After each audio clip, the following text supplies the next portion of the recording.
So uthi ngitshela uJesu ukuthi we all know that he is coming soon. And last time ngikhulumile athi we all know that he's coming soon. But now you relaxed because you don't know when is soon. So uthi ngoba nina nisarelaxed uthi manje nginitshele afresh ukuthi he's no longer coming soon, but he is coming now. Pastor Mkhuba she's not a pastor of God.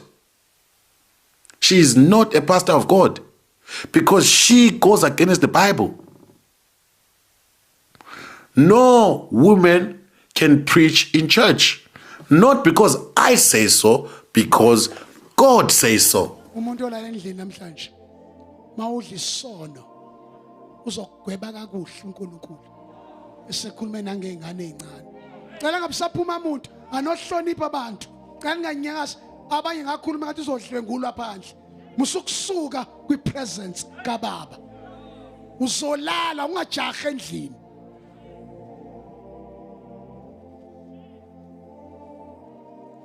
Ngenxa omningi bempahla wasuka waya kude washo umnikazi wempahla. I want to challenge you. Angifuni ukukhuluma amagama amakhulu but umoya ingcwele uzonenza nibe accountable on that day of judgment. Ngimbisa ngebomu lomzalwane. Ngifuna nibone ukuthi ivangeli uNkulunkulu wathi kimi ngo1991 kusemaphoyiseni, my son, I want to use you. Funa uqala ikhothaami kodwa ngizodla umhlaba ngabantu abangaka. Wathi iANC yasebenzisa young people to win South Africa. Now in the end times ngizodla umhlaba. That is why abantu abasha basemabhareni uSathane uyayazi potential ekulabantu.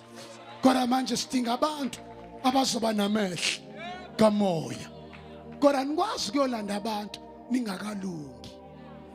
Sinenkinga ukuthi kuphenduka abantu beze ebandleni bafice ibandla lilimele. Yahlupha indodana yesibili ngoba iba nomona ukuthi usibani banwenzela kanjani. Kodwa namhlanje I want to pray with you. I don't want you to die and go to hell. Usumile washaya izandla kodwa uyazazi impilo ephilayo ayimthokozisa uNkulunkulu. Noma singakuboni kodwa wena if you die tonight you will never see God.